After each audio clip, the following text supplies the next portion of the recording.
Firenze, siamo Ah no, sicuri. beh, hai Siamo capito. sicuri.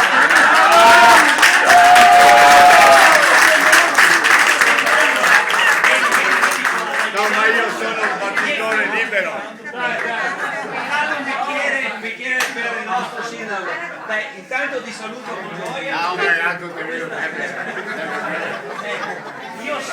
Io so che Giancarlo Gentilini nel suo cuore è sempre stato e sempre sarà uno che non tradirà mai il Veneto, e lo dico con orgoglio perché lui ha dimostrato nei fatti alcune cose, al di là delle bandiere che gli hanno messo addosso, che lui non ha mai scelto di non andare mai a Roma.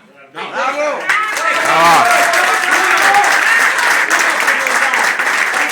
Uno che non va, mai ha scelto di non andare a Roma, e uno che ha già condiviso senza saperlo, ma da stasera lo sa, E vai il principio fondante di Veneto Stato: noi non andremo mai a Roma, e quindi sei dei nostri.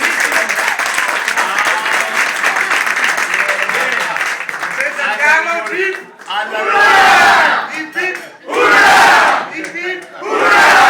dai un benvenuto a Veneto Stato. Carissimi amici, Veneto Stato. io ho sempre rinunciato alle cariche politiche a Roma. Io voglio stare con il mio popolo, portarlo alla rivoluzione, come ha detto a Venezia. Voglio la rivoluzione. Bene. E quindi la rivoluzione comporta l'occupazione, se fosse possibile, con le armi, hai capito? Oh, guardate che col giacque non si fa un cazzo.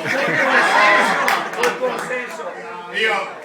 Io vengo fuori da un'esperienza del passato dove a 10 anni eri già un soldato, un militare, e quindi io sono di quella generazione che aveva il damigiane di olio derissino e i manganei fatti, sa, con più che ti battevi più tu ne venivi.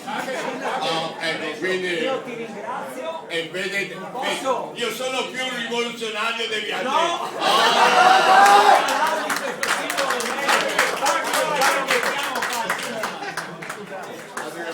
Questo è honoris causa, te lo dovrai meritare col tempo. Oggi è un auspicio. Quindi, socio onorario di Veneto